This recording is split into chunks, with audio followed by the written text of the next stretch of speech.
Disney parks offer a number of special parties and events to make your stay a little more magical, and while I don't think all of these upcharges are worth it or even necessary to have a wonderful time, I found one that I come back for year after year: the Happily Ever After dessert party at the Magic Kingdom. But the question is this dessert party really worth the $100 price tag for you and your family? In this video, I'm breaking down everything you need to know: desserts, views, costs, and more, so you can decide if this sweet ending to your Magic Kingdom day is worth it for your next trip. Let's get started. For me, the fireworks at the Magic Kingdom are always a highlight of each trip, and if you want an amazing view of the fireworks without the chaos of the crowds or camping out forever for the perfect spot, the Magic Kingdom Firework Dessert Party is a great option. You can make reservations for the dessert party 60 days out, starting from the first day of your vacation if you're staying on Disney property. In this video, I'll mainly be focusing on the pre-party and post-party options with the Plaza Garden viewing area, but there's also the Seats and Suites party, which happens on the lower level of the Tomorrowland Terrace. With this one, you stay at your table to watch the fireworks, no moving required. The catch? The view is more to the side of the castle, while the Plaza Gardens gives you more of that front and center view. Plus, keeping your seat comes with a higher price tag compared to the pre- and post-party options. For each of the three party options, check-in happens at the Tomorrowland Terrace in the corridor facing Main Street, USA. The dessert pre-party kicks off about an hour and a half before the fireworks light up the sky. In the past, I've always done the pre-party. This year, I opted for the post-party. For the post-party, you can check in about 30 minutes before the fireworks begin. The cast member will give you a wristband, and you can head directly to the Plaza Garden viewing area.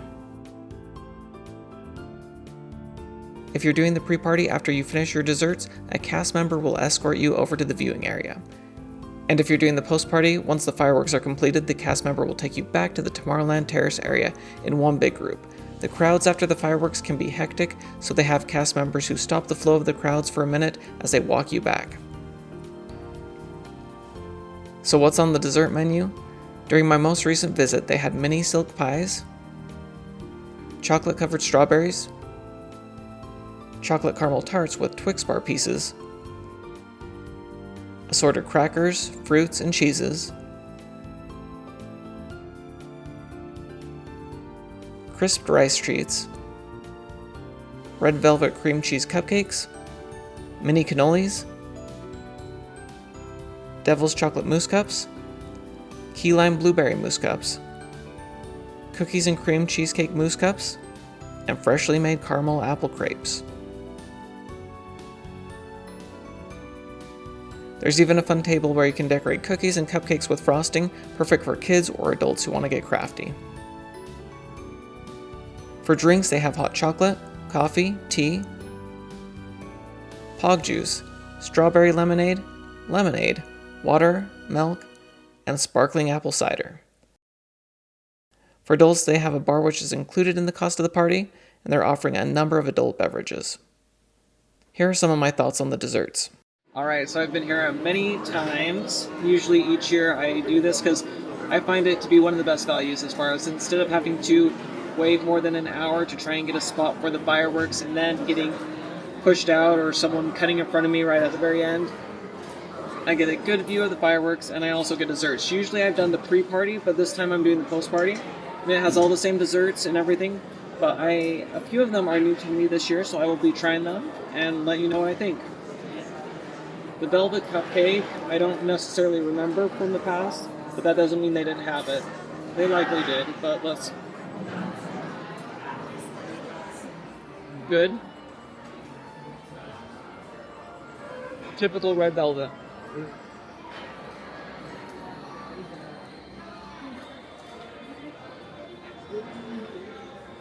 That chocolate tart is very good. Rich, but very good. This is a caramel tart.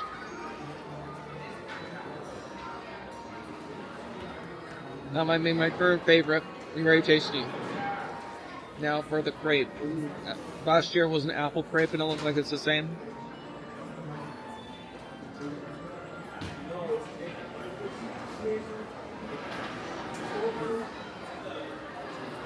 It's good. They're making them fresh right in front of you, so it's fresh, warm, toasty.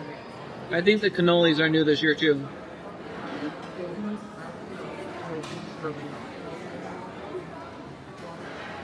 I think for me the surprise hit was, I think this is a key lime mousse It's very, very good. I have to get a second.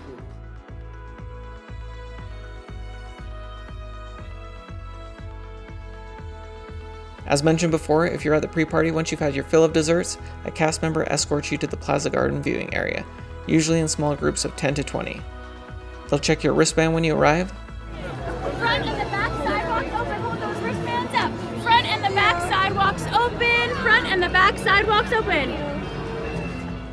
Those who will be going to the post-party will likely already be seated in the Plaza Garden area. It might look packed at first, especially if people are sitting on the ground, but everyone stands up for the show, so there's plenty of space once the group stands up. And when people stand up, they tend to scoot to the very front of the viewing area. For me, it's better to stay in the middle or towards the back for the best view. Here's a quick taste of the fireworks and the view you'll have from the Plaza Gardens area.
Hands down, Happily Ever After is one of Disney's best fireworks shows, and this view makes it even more unforgettable.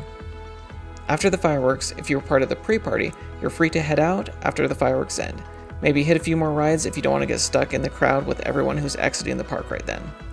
For the post-party crew, a cast member guides you back to the Tomorrowland Terrace for your desserts after the show. Now let's talk price. For the pre- and post-party options, adults pay between $99 and $109, tax included, depending on the date. Kids ages 3 to 9 are $59. For seats and suites, it's $119 to $129 for adults, depending on the date, and $75 for kids. All tax included. So is it worth it? That's the big question. For the desserts alone, not $100 good. But that view, for me, is a game changer. Fireworks are a highlight of any Magic Kingdom day for me, and I'd rather not end my day by wrestling through the crowd and dodging latecomers blocking my spot. If it's a special trip or you only visit Disney World every few years, this could be a splurge worth making. If you're a frequent visitor though, you might not see the need for that perfect view every time. What do you think? Would you be willing to pay the $100 per person for this? Drop your thoughts in the comments, especially if you've tried the dessert party yourself. I'd love to hear your take. So there you have it, everything you need to know about the Happily Ever After dessert party. Is it the sweetest way to end your Magic Kingdom day, or just a pricey treat? If this video helped you plan your next Disney adventure, give it a thumbs up and hit that subscribe button, because my hope is always to make your next trip a little bit more magical with tips and tricks, food reviews, and news. Thanks so much for watching, and we'll see y'all again real soon.